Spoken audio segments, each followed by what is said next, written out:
الحمد لله نحمده ونستعينه ونؤمن به ونتوكل عليه ونعوذ بالله من شرور أنفسنا وسيئات أعمالنا من يهده الله فلا مضل له ومن يضلله فلا هادي له وأشهد أن لا إله إلا الله وحده لا شريك له وأشهد أن محمدا عبده ورسوله أرسله بالهدى ودين الحق ليظهره على الدين كله ولو كره المشركون يا أيها الذين آمنوا اتقوا الله حق تقاته ولا تموتن إلا وأنتم مسلمون اللهم صل على محمد وعلى آل محمد كما صليت على إبراهيم وعلى آل إبراهيم وبارك على محمد وعلى آل محمد كما باركت على إبراهيم وعلى آل إبراهيم إنك حميد مجيد. ബഹുമാന്യരായ സഹോദരന്മാരെ സഹോദരിമാരെ, അസ്സലാമു അലൈക്കും വറഹ്മത്തുള്ളാഹി.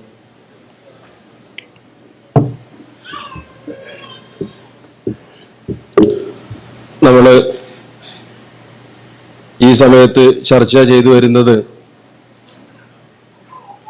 ഖുലഫാഉർ റാഷിദീൻ എന്ന വിഷയവുമായി ബന്ധപ്പെട്ട് മഹാനായ ഉമർ ഇബ്നുൽ ഖത്താബ് റളിയല്ലാഹു അൻഹുവിനെ സംബന്ധിച്ചാണ്.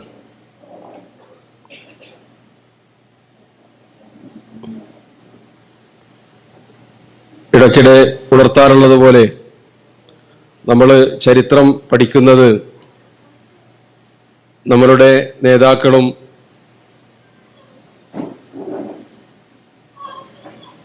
വഴികാട്ടികളുമായ സഹാബിമാരുടെ അതേപോലെ തന്നെ മുൻഗാമികളുടെ എല്ലാം ചരിത്രം വായിക്കുന്നതും പഠിക്കുന്നതും ഒരു ചരിത്രം പഠിക്കുക എന്ന കാര്യം മുൻനിർത്തി മാത്രമല്ല, ചരിത്ര വസ്തുതകൾ ഗ്രഹിക്കുന്നതോടൊപ്പം നമ്മുടെ ഈമാൻ വർദ്ധിക്കാൻ ആവശ്യമായ പലതും അതിൽ നിന്ന് നമുക്ക് ലഭിക്കേണ്ടതുണ്ട് എന്നതുകൊണ്ടാണ്. അതിനാവശ്യമായ രൂപത്തിലായിരിക്കണം നമ്മളുടെ ജീവിതം ഉണ്ടാകേണ്ടത്. നമ്മൾ ദർസിലേക്ക് വരുമ്പോൾ, ക്ലാസ്സിലേക്ക് വരുമ്പോൾ നമ്മളുടെ മനസ്സിലുണ്ടാവേണ്ട നിയ്യത്ത് ആ രൂപത്തിലായിരിക്കണം എന്ന് പ്രത്യേകം ഉണർത്തേണ്ടതില്ലല്ലോ. ചരിത്രം പറയുമ്പോൾ പലപ്പോഴും ചരിത്രത്തിന് അതിൻ്റേതായ ഒരു മാനദണ്ഡവും അതിൻ്റേതായ നിലവാരവുമുണ്ട്.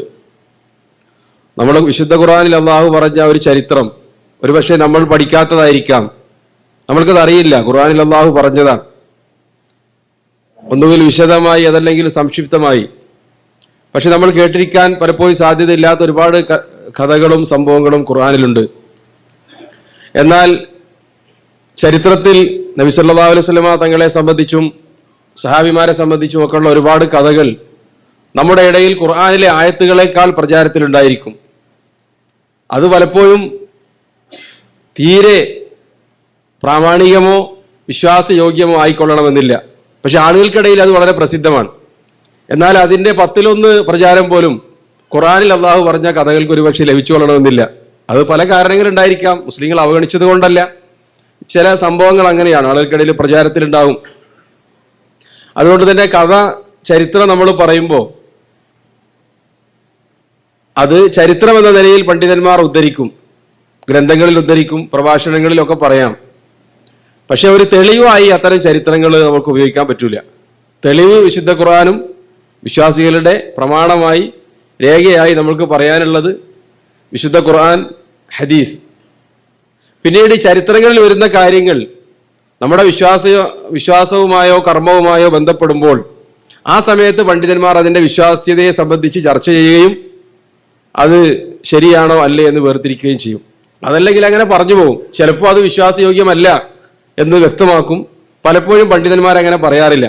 അതുകൊണ്ട് തന്നെ മുൻഗാമികൾക്കിടയിലൊന്നും അങ്ങനെയുള്ള ഒരു ഹദീസ് ക്രോഡീകരിച്ചതുപോലെയുള്ള ഒരു സൂക്ഷ്മതയൊന്നും ചരിത്രത്തിൻ്റെ വിഷയത്തിലും ഉണ്ടായിട്ടില്ല. ചരിത്രം ക്രോഡീകരിക്കുമ്പോൾ ഹദീസുകൾ ക്രോഡീകരിക്കാൻ അവർ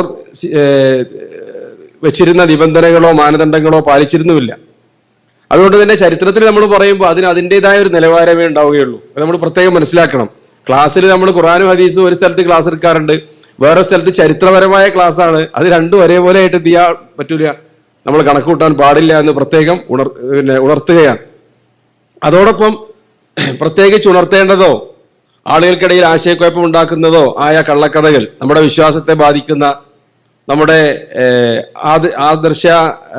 ആദർശങ്ങളെ വികലമാക്കുന്ന തരത്തിലുള്ള ചരിത്രങ്ങളാണെങ്കിൽ അത് നമ്മൾക്ക് ഓർമ്മപ്പെടുത്തൽ നമ്മളുടെ ബാധ്യതയുമാണ്. ആ രൂപത്തിലാണ് ഈ ദർസും മുന്നോട്ട് കൊണ്ടുപോകാൻ ഉദ്ദേശിക്കുന്നത്. ചരിത്രകാരന്മാരൊക്കെ ഇത്തരം സംഭവങ്ങൾ പറയുമ്പോൾ ഈ ദർസിൽ ഇല്ല, പലപ്പോഴും ചരിത്രത്തിലുണ്ടായ അത്ഭുതങ്ങൾ പലതും വിശുദ്ധ ഖുർആനിനെതിരാണ്. ചില സംഭവങ്ങളൊക്കെ കെട്ടുകഥകളായിരിക്കാം, കള്ളക്കഥകളായിരിക്കാം, ആരോപണങ്ങളായിരിക്കാം. അതൊക്കെ മഹാന്മാരായ പണ്ഡിതന്മാർ അവരുടെ ഗ്രന്ഥങ്ങളിൽ പറഞ്ഞിട്ടുണ്ട്. അത് പറയുന്നതിന് മുമ്പ് അതിന്റെ തുടക്കത്തിൽ അവർ പറഞ്ഞിട്ടുണ്ട്, ഞങ്ങൾ ഈ ഗ്രന്ഥത്തിൽ പറയുന്ന ചരിത്രങ്ങളൊക്കെ എല്ലാം ശരിയായതല്ല. ആളുകൾ പറയുന്ന ചരിത്രം, പണ്ഡിതന്മാർ, ഞങ്ങളുടെ മുൻഗാമികളായ ആളുകൾ, റാവിമാർ, റിപ്പോർട്ടകന്മാർ പറയുന്നത് ഞങ്ങൾ ക്രോഡീകരിച്ചതാണ്. അതിലെ ശരിയും തെറ്റും നിങ്ങൾ പിന്നീട് വേർതിരിക്കേണ്ടതാണ്. അത് എന്നോടും നിങ്ങളോടുള്ള കൽപ്പനയല്ല.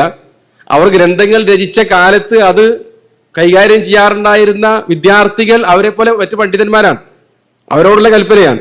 അപ്പൊ നമ്മൾ ആ പുസ്തകം എടുത്ത് വായിക്കുമ്പോൾ ശ്രദ്ധിക്കേണ്ട, കിതാബുകളിൽ നിന്നുള്ള ചരിത്രം പഠിക്കുമ്പോൾ മനസ്സിലാക്കേണ്ട ഒരു വസ്തുതയാണ്, ഇതൊക്കെ ആ ഇമാമുമാർ അംഗീകരിച്ച് പറയുന്നതല്ല, മറിച്ച് അവർ റിപ്പോർട്ട് ചെയ്തു, അതിലെ നെല്ലും പതിരും വേർതിരിക്കുക എന്ന ബാധ്യത അത് കൈകാര്യം ചെയ്യുന്ന പണ്ഡിതന്മാരുടേതാണ് എന്ന് പ്രത്യേകം ഉണർത്തുകയാണ്.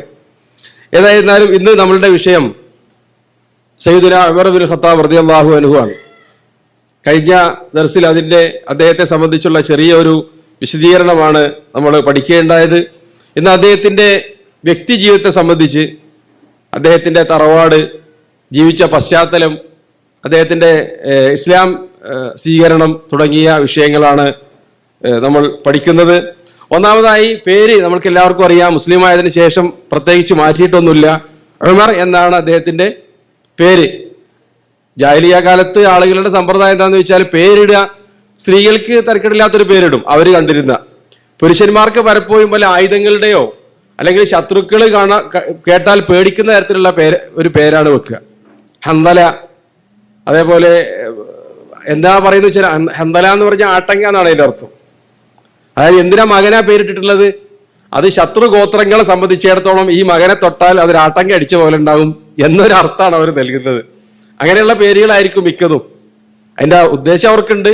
അതായത് അവരുടെ ജീവിത പശ്ചാത്തലം ബന്ധുക്കളായതുകൊണ്ട് തന്നെ മറ്റുള്ള ആളുകളെ പ്രതിരോധിക്കാനും ആക്രമിക്കാനും ഒക്കെയാണല്ലോ അവരുടെ പ്രധാന ചിന്ത, പ്ലാനിങ്. അതുകൊണ്ട് എന്തിനാണ് എനിക്ക് 4-5 ആൺകുട്ടികൾ? അത് ഇന്ന് ചില ആളുകൾ ജാഹിലിയ കാലത്തെ ചിന്താഗതി കൊണ്ടുനടക്കുന്നത് പോലെ ഇവർ വലുതായിട്ട് വേണം എനിക്ക് എന്ത് ചെയ്യാന്.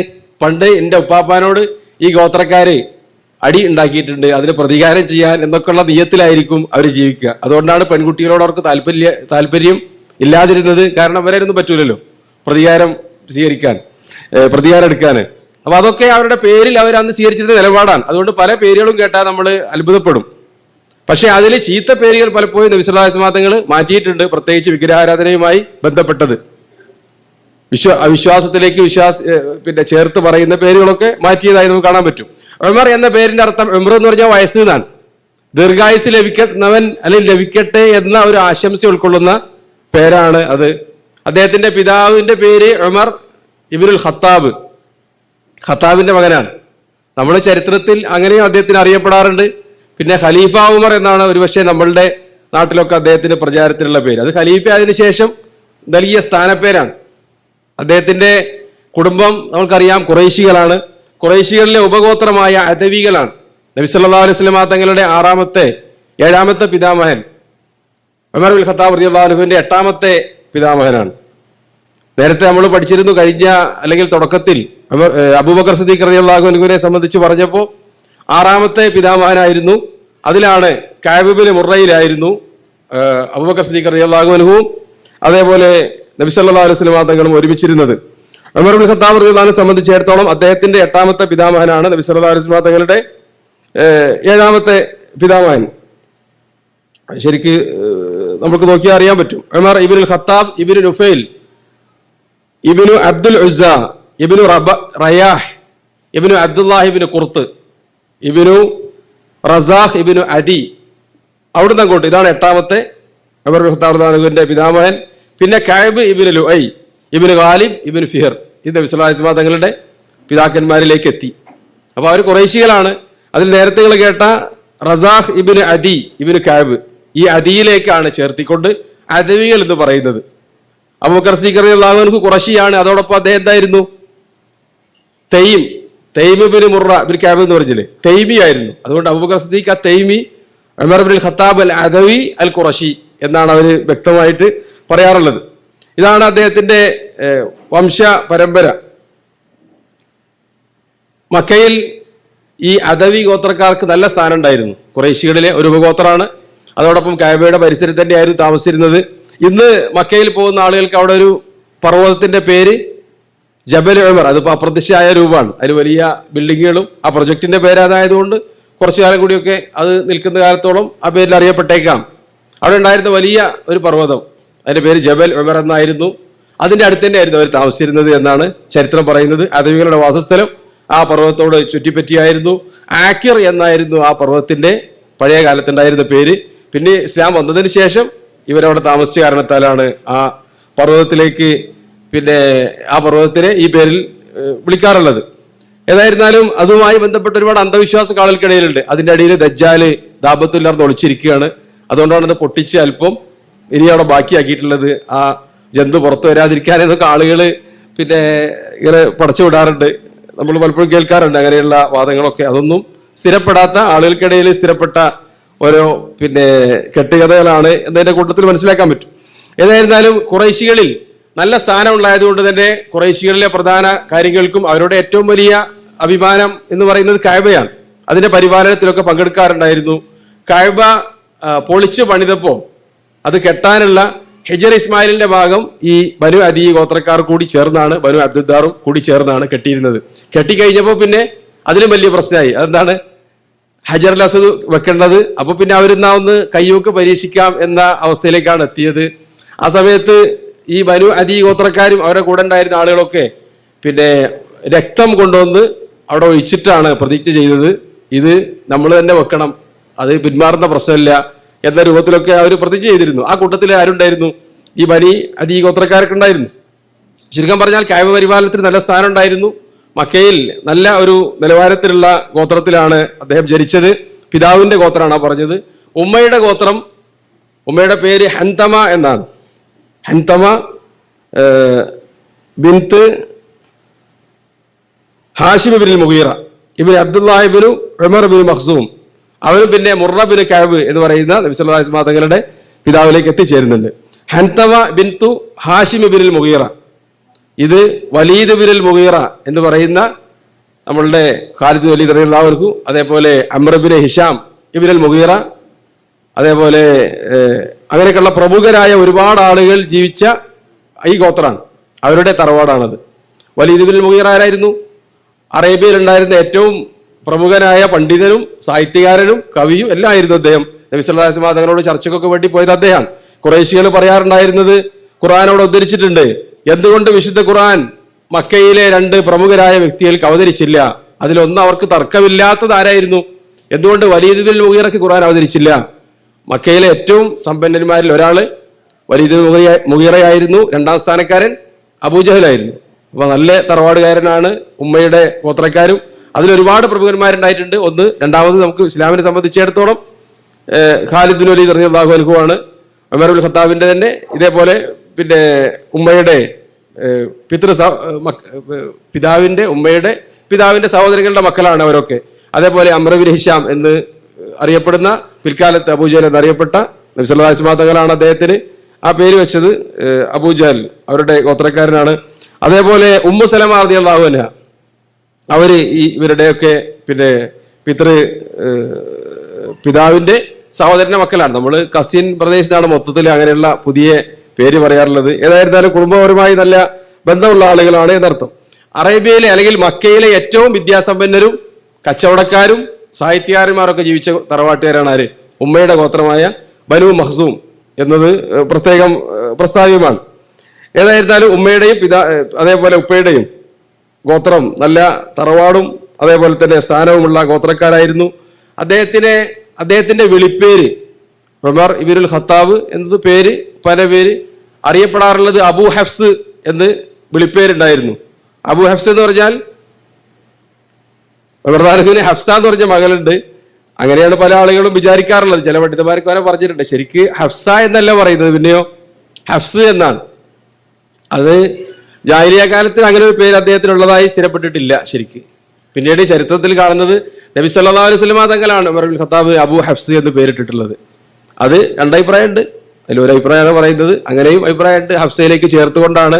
ശരിക്കും അത് ശരിയല്ല എന്നാണ് മനസ്സിലാവുന്നത്. കാരണം ജാഹിലിയ്യ കാലത്ത് അങ്ങനെ ആരും വിളിച്ചതായി അറിയപ്പെട്ടിട്ടില്ല. പിന്നെ നബി സല്ലല്ലാഹു അലൈഹി വസല്ലം തങ്ങളാണ് അദ്ദേഹത്തിന് ആ പേര് നൽകിയത്.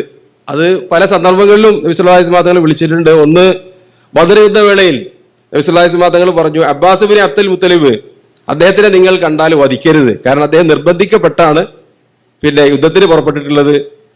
എന്നോട് യുദ്ധം ചെയ്യാൻ അദ്ദേഹത്തിന് താല്പര്യമില്ല, അദ്ദേഹത്തിന്റെ മനസ്സിൽ ഈമാൻ ഉണ്ടായിരിക്കാം എന്നൊക്കെ നബി സല്ലല്ലാഹു അലൈഹി വസല്ലം തങ്ങളുടെ പ്രതീക്ഷയുണ്ട്. അപ്പൊ അതുകൊണ്ട് ആരും കണ്ടാൽ കൊല്ലരുത് എന്ന് പറഞ്ഞു. ഈ വിവരം ഉമർ ഇബ്നുൽ ഖത്താബ് റളിയല്ലാഹു ചെവിയിലെത്തിയപ്പോൾ അദ്ദേഹം പറഞ്ഞത്, നമ്മളുടെ ബാപ്പാരെയും എളാപ്പമാരെയും കുടുംബങ്ങളെയും ഒക്കെ നമ്മൾ കൊല്ലുക, പിന്നെ അബ്ബാസ് ബിൻ അബ്ദുൽ മുത്തലിബിനെ മാത്രം എന്തിനാണ് നമ്മൾ അവശേഷിപ്പിക്കുന്നത് എന്ന് അദ്ദേഹം പ്രതികരിച്ചു. ഈ വിവരം നബി സല്ലല്ലാഹു അലൈഹി വസല്ലം തങ്ങൾക്ക് എത്തിയപ്പോൾ റസൂലുള്ളാഹി പറഞ്ഞതാണ്, യാ അബൂ ഹഫ്സ്, അബൂ ഹഫ്സ്, അള്ളാഹുവിന്റെ റസൂലിന്റെ പിതൃവിനെ എളാപ്പയെ വെട്ടുന്നത് നിങ്ങൾക്ക് ഇഷ്ടമാണോ എന്ന് ചോദിച്ചു എന്നാണ്. അവിടെ അബൂ ഹഫ്സ് എന്ന് നബി സല്ലല്ലാഹു അലൈഹി വസല്ലം തങ്ങൾ വിശേഷിപ്പിക്കാനുള്ള കാരണം, ഹഫ്സ് എന്ന് പറഞ്ഞാൽ സിംഹത്തിന്റെ സ്ഥാനപ്പേരാണ്. ഹഫ്സ്, അതേപോലെ ഉസാമ, ഇതൊക്കെ സിംഹത്തിന് പറയുന്ന പിന്നെ ഓരോ പേരുകളാണ്. അപ്പൊ ആ ധൈര്യത്തിനെ സൂചിപ്പിക്കാൻ വേണ്ടി ആയിരിക്കാം ആ രൂപത്തിൽ വിളിച്ചിട്ടുള്ളത് പിന്നെ എന്ന് പണ്ഡിതന്മാർ വിശദീകരിച്ചിട്ടുണ്ട്. അദ്ദേഹത്തിന്റെ സ്ഥാനപ്പേര് ലഖബ്. അപ്പൊ നേരത്തെ പറഞ്ഞ എന്താണ്, വിളിപ്പേര് നമുക്ക് പരിഭാഷപ്പെടുത്തുന്ന കുനിയത്ത് എന്നാണ് അതിന് പറയാ, കുനിയ. ലഖബ് എന്ന് പറഞ്ഞാൽ സ്ഥാനപ്പേര്. അത് ഓരോരുത്തരുടെ ജോലിയും പദവിയൊക്കെ അനുസരിച്ച് പിന്നെ കൈവരുന്നതാണ്. നമുക്കൊക്കെ ഇടയിൽ ആളുകൾക്ക് പരാതി പേരുകളും ലഭിക്കാറുണ്ടല്ലോ. അങ്ങനെ പിന്നെ വീഴുന്ന പേരാണ് അല്ലെങ്കിൽ സ്ഥാനപ്പേരാണ് ലഖബ് എന്ന് പറയുന്നത്. അദ്ദേഹത്തിന്റെ ലഖബ് അമീറുൽ മുഅ്മിനീൻ. അത് ആദ്യകാലത്തില്ലല്ലോ, അദ്ദേഹം ഖലീഫ ആയതിനു ശേഷമാണ്. അത് തന്നെ വരുന്നത് മുഗീറത്ത് ബിൻ ശുഅബ റളിയല്ലാഹു അൻഹു ആണ് അദ്ദേഹത്തിനെ ആ പേര് ആദ്യമായി വിളിച്ചത് എന്ന ചില റിപ്പോർട്ടുകളുണ്ട്. ചിലതിൽ പറയുന്നത് അംർ ബിൻ ആസ് റളിയല്ലാഹു അൻഹു ആണ് അദ്ദേഹത്തിന് ആദ്യമായി അങ്ങനെ അഭിസംബോധന ചെയ്തതെന്നാണ്. ഇറാഖിൽ നിന്ന് ഒരു സന്ദേശവുമായി അദീ ഇബ്നു ഹാത്തിം റളിയല്ലാഹു അൻഹുവും അദ്ദേഹത്തിന്റെ കൂട്ടുകാരനും ഉമർ ഇബ്നുൽ ഖത്താബിനെ സമീപിച്ചു. അപ്പൊ അദ്ദേഹത്തിനെ അടുത്തെത്തിയപ്പോൾ അവിടെ അദ്ദേഹത്തിനെ കണ്ടില്ല. അമീർ ഇബ്നു ആസ് ആയിരുന്നു അവിടെ ഉണ്ടായിരുന്നത്. അപ്പൊ അദ്ദേഹത്തിനോട് ചോദിച്ചു, അമീറുൽ മുഅ്മിനീന്റെ അടുത്ത് അദ്ദേഹം പെർമിഷൻ വാങ്ങണം കാണാൻ എന്ന് പറഞ്ഞപ്പോ ഇവർ പറഞ്ഞത് അമീറുൽ മുഅ്മിനീനെ കാണണം എന്നാണ്. അദീ ഇബ്നു ഹാത്തിം അമീർ ഇബ്നു ആസിനോട് പറഞ്ഞത്. ഉടനെ അദ്ദേഹം പോയിട്ട് അമീറുൽ മുഅ്മിനീൻ എന്ന് ഉമർ ഇബ്നുൽ ഖത്താബ് റളിയല്ലാഹു അൻഹുവിനെ അഭിസംബോധന ചെയ്തത് മുതലാണ് ആ പേര് വന്നത് എന്നാണ്. അതിനു മുമ്പ് പറയാറുള്ളത് ഖലീഫത്ത് റസൂലില്ല. അബൂബക്കർ സിദ്ദീഖ് റളിയല്ലാഹു അൻഹുവിനെ വിളിക്കാറുണ്ടായിരുന്നത് ഖലീഫത്ത് റസൂലില്ല എന്നാണ്, റസൂലിന്റെ പിൻഗാമി എന്നാണ്. പിന്നെ അവർ പറയാറുണ്ടായിരുന്നത് ഖലീഫത്ത് റസൂലില്ല, നബി സല്ലല്ലാഹു അലൈഹി വസല്ലം തങ്ങളുടെ പിൻഗാമിയുടെ പിൻഗാമി. അപ്പൊ അതൊരു പ്രയാസം ഉണ്ടായിരുന്നു.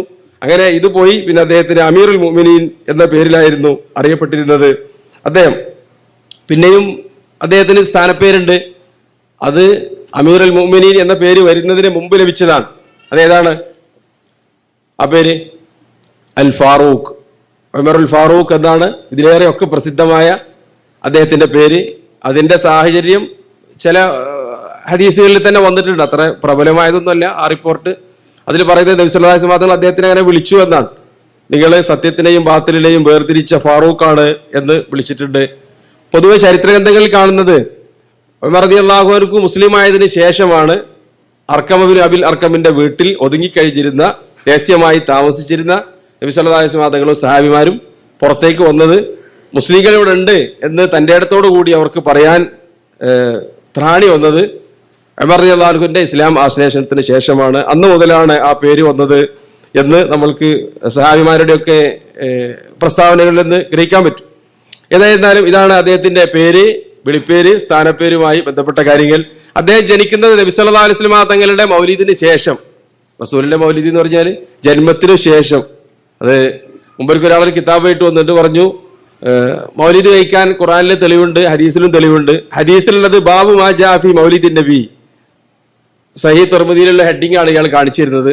അതായത് നബി സല്ലല്ലാഹു അലൈഹി വസല്ലം തങ്ങളുടെ ജനനവുമായി ബന്ധപ്പെട്ടതാണ്. മീലാദ് എന്ന് പറഞ്ഞാൽ എന്താണ്? അല്ലെങ്കിൽ മൗലിദ് എന്ന് പറഞ്ഞാൽ ജനനം എന്നേ അർത്ഥമുള്ളൂ. അപ്പൊ അദ്ദേഹം വിചാരിച്ചത് മൗലിദ് കഴിക്കാനുള്ള ഈ ഹദീസുകളാണ് ഈ പറയുന്നത് എന്നാണ്. സന്ദർഭോചിതമായിട്ട് പിന്നെ പറഞ്ഞത് മാത്രം. അപ്പൊ മൗലിദ് എന്ന് പറഞ്ഞാൽ ജന്മം, ജനിച്ച സ്ഥലം അല്ലെങ്കിൽ സമയം എന്നാണ്. അത് നബി സല്ലല്ലാഹു അലൈഹി വസല്ലം തങ്ങളുടെ ജനനത്തിന് ശേഷം 13 വർഷത്തിന് ശേഷമാണ്. മക്കയിൽ തന്നെയാണ് ഉമർ റളിയല്ലാഹു അൻഹു വളർന്നതും വലുതായതും. അവിടെയുള്ള ആളുകളിൽ നിന്ന് പൊതുവെ അവിടെയുള്ള ആളുകൾക്ക് എഴുത്തും വായനയും അറിയാറുണ്ടായിരുന്നില്ല. അതിൽ നിന്ന് വ്യത്യസ്തമായി എഴുത്തും വായനയും അറിയുന്ന അപൂർവം വ്യക്തിത്വങ്ങളിൽ ഒരാളായിരുന്നു ഉമർ ഇബ്നു ഖത്താബ് റളിയല്ലാഹു അൻഹു. അതേപോലെ അദ്ദേഹത്തിന്റെ മറ്റു ജോലികൾ, അദ്ദേഹം ചെറുപ്പത്തിൽ ഒട്ടകങ്ങളെ മേയ്ക്കാറുണ്ടായിരുന്നു, അതേപോലെ ആടുകളെ മേയ്ക്കാറുണ്ടായിരുന്നു. അതിനൊക്കെ കൂലിയായിട്ട് കിട്ടിയ ഏതാനും കാരക്കച്ചുളകളോ അതല്ലെങ്കിൽ പിന്നെ എന്തെങ്കിലുമൊക്കെ സഹായങ്ങൾ മാത്രം, ഭക്ഷണമൊക്കെ ആയിരുന്നു അദ്ദേഹത്തിന് ലഭിക്കാറുണ്ടായിരുന്നത്. ഈ ഒട്ടകങ്ങളെ മേയ്ക്കുന്ന ആളുകൾക്ക് പൊതുവെ കൈവരുന്ന ഒരു പ്രകൃതം നബി സല്ലല്ലാഹു അലൈഹി വസല്ലം തങ്ങൾ പറഞ്ഞിട്ടുണ്ട്. സഹിഹ ഹദീസുകളിൽ ബുഖാരി മുസ്ലിം ഒക്കെ ഉദ്ധരിച്ചത് കാണാൻ പറ്റും. അലാ ഇന്ന ശിദ്ദത ഫിൽ ഫദ്ദാദീൻ, ഒട്ടകങ്ങളെ മേച്ച് നടക്കുന്ന ആളുകളുടെ ഇടയിലാണ് ലേശം പരുക്കൻ സ്വഭാവം ഉണ്ടാവുക. എല്ലാ അമ്പിയാക്കളും ആടുകളെ മേച്ചിട്ടുണ്ട്. അതുകൊണ്ട് തന്നെ നമ്മളുടെ ഭക്ഷണ രീതികളൊക്കെ നമ്മൾ ശ്രദ്ധിക്കേണ്ടതാണ്. എന്തിനെയാണ് ഭക്ഷിക്കുന്നത്? ഇസ്ലാം ഹറാമാക്കിയിട്ടുണ്ടല്ലോ ചില ജീവികളെ. അതിനൊക്കെ ഭക്ഷിച്ചു കഴിഞ്ഞാൽ അതിൻ്റെയൊക്കെ പല സ്വഭാവവും മനുഷ്യന് കൈവരും. അതിൽപ്പെട്ട ഒന്നാണെന്ത്? ഇസ്ലാം അനുവദിച്ച ഒട്ടകം. അതിന് ചെറിയൊരു ശൈത്താനിയത്ത് പ്രകൃതമുണ്ട്. അതിൽപ്പെട്ട ഒന്നാണ് പ്രതികാര ബുദ്ധി, അതേപോലെ തന്നെ പരുഷ സ്വഭാവം. അതിനെ മേയ്ക്കുന്ന ആളുകൾക്കും അത് കൈവരും. അതുമായി അതിനെ മേച്ച് ചുറ്റിപ്പറ്റി ജീവിക്കുന്ന ആളുകൾക്കും അത് കൈവരും. അതുകൊണ്ട് തന്നെ നജിദിലെ ആളുകളെ സംബന്ധിച്ച് റസൂൽ പറഞ്ഞത് അവർ ലേശം പരുഷ സ്വഭാവക്കാരാണ്, ലോല പ്രകൃതക്കാരാണ് യമനികൾ. യമനിൽ നിന്ന് വന്ന ആളുകൾ എന്ന അർത്ഥത്തിൽ മദീനയിൽ ഉണ്ടായിരുന്ന അൻസാരികളെയാണ് നബി സല്ലല്ലാഹു അലൈഹി വസല്ലം ഉദ്ദേശിച്ചിട്ടുള്ളത്. അവർ കാര്യമായി ഒട്ടകങ്ങളെയല്ല മേയ്ക്കാറുള്ളത്, മറിച്ച് ആടുകളെയാണ് അവർ ഭക്ഷിക്കാറുള്ളത്. ഈ ആടിന്റെ മാംസവുമാണ്. അതിന്റെ ഗുണം അവരിൽ ഉണ്ടാകും. എല്ലാ അമ്പിയാക്കളും ആടുകളെ മേച്ചവരാണ് എന്ന് നബി സല്ലല്ലാഹു അലൈഹി വസല്ലം തങ്ങൾ പറഞ്ഞതിന്റെ പൊരുളും കൂടി നമുക്ക് മനസ്സിലാക്കാൻ പറ്റും. ആടുകളെ മേയ്ക്കുമ്പോൾ അതിന്റെ ആ പിന്നെ നിഷ്കളങ്കത, അതിന്റെ ആ പിന്നെ സോഫ്റ്റ്നെസ് അത് മേയ്ക്കുന്ന ആളുകളിലേക്ക് കടന്നു വരും എന്നാണ് നബി സല്ലല്ലാഹു അലൈഹി വസല്ലം തങ്ങൾ പഠിപ്പിച്ചിട്ടുള്ളത്.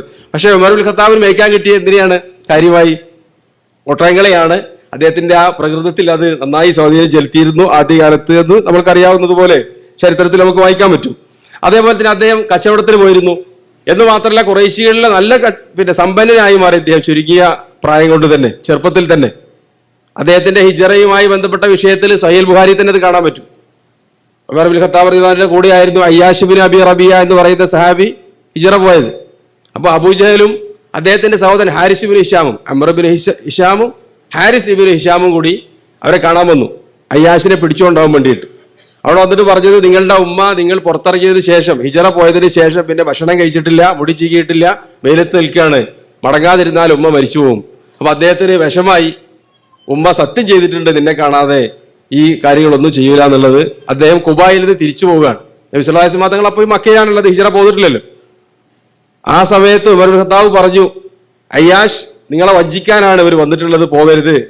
അപ്പൊ അദ്ദേഹം പറഞ്ഞു, അല്ല ഞാൻ പോയിട്ട് ഉമ്മാന്റെ ആ സത്യം നിറവേറ്റി തിരിച്ചു വരാം. അപ്പൊ അദ്ദേഹം പറഞ്ഞു, എന്നാ നിങ്ങൾ എന്റെ കുതിര കൊണ്ടുപോയി എന്റെ ഒട്ടകപ്പുറത്ത് പോയിക്കോളൂ, എന്തെങ്കിലും സംശയം തോന്നിയാൽ അത് നല്ല സ്പീഡുള്ള വാഹനമാണ്, ഓടിച്ചേക്ക് രക്ഷപ്പെടാം എന്നൊക്കെ ബുഖാരി തന്നെ കാണാൻ പറ്റും. പക്ഷേ ഉമർ ഇബ്നു ഖത്താബ് റളിയല്ലാഹു അൻഹു നിഗമനം ശരിയായിരുന്നു. അവരദ്ദേഹത്തിനെ വഞ്ചിച്ച് കെട്ടി മക്കയിൽ കൊണ്ടുപോയി ബന്ധിതനാക്കുകയാണ് ചെയ്തത്. ആ സമയത്ത് ഉമർ ഇബ്നു ഖത്താബ് റളിയല്ലാഹു അൻഹു പറയുന്നത്, നിനക്കറിയാമല്ലോ ഖുറൈശികളിലെ ഏറ്റവും വലിയ സമ്പന്നനാണ് ഞാൻ, എന്റെ പകുതി സ്വത്ത് ഞാൻ നിനക്ക് നൽകാം, നീ അവരുടെ കൂടെ പോകരുത്, നീ നിന്റെ സ്വത്തോടെ ബാക്കിയുള്ളത് നോക്കാൻ വേണ്ടിയാണ് ഇപ്പൊ പോകാനുള്ള ഒരു ആഗ്രഹം നിനക്ക് ഉണ്ടായിട്ടുള്ളത് എന്നൊക്കെ ഉപദേശിക്കുന്ന കൂട്ടത്തിൽ ഈ കാര്യം നമുക്ക് ആ റിപ്പോർട്ട് കാണാൻ പറ്റും. അപ്പൊ അതിൽ നിന്ന് മനസ്സിലാക്കാം അദ്ദേഹം സമ്പന്നനായിരുന്നു എന്ന കാര്യം. അത് പിന്നീട് കച്ചവടത്തിലൂടെ അദ്ദേഹത്തിന് ലഭിച്ചതാണ്. അതേപോലെ അദ്ദേഹം നല്ല ഗുസ്തിക്കാരനായിരുന്നു. ഒന്ന് ശരീരപ്രകൃതി അതിന് പറ്റിയതാണ്. അദ്ദേഹം ഖാലിദ് വലി റളിയല്ലാഹു അൻഹു ഒക്കെ ഈ കുതിരപ്പുറത്ത് കയറിയിരുന്നാൽ, സാധാരണ ആളുകൾ കുതിരപ്പുറത്ത് കയറിയിരുന്നാൽ ഇവർ താഴെ ഇരുന്നാൽ മതി, അത്ര ഉയരമുള്ള ആളുകളായിരുന്നു. ഇനി അഥവാ കുതിരപ്പുറത്താണ് അവർ സവാരി ചെയ്തതെങ്കിൽ ആളുകൾക്ക് ഇടയിൽ എല്ലാവർക്കും കാണാവുന്ന തരത്തിൽ നല്ല ഉയരമുള്ള ആളുകളായിരുന്നു പിന്നെ കൂട്ടുകാർക്കിടയിൽ എന്നറിയാൻ പറ്റും. അതേപോലെ നല്ല ബലിഷ്ഠമായ പേശിയും കൈകാലുകളും നല്ല വീതിയുള്ള ചുമല്, ആളെ കണ്ടാൽ തന്നെ പിന്നെ പേടിച്ചു പോകുന്ന തരത്തിലുള്ള ശരീരബലം ഒക്കെയാണ് അദ്ദേഹത്തിന്റെ പിന്നെ ശരീരപ്രകൃതമായി പറഞ്ഞിട്ടുള്ളത്. കഴിഞ്ഞ ക്ലാസ്സിൽ പറഞ്ഞിരുന്നു അദ്ദേഹത്തിന്റെ കുതിര സവാരിയെ സംബന്ധിച്ചൊക്കെ.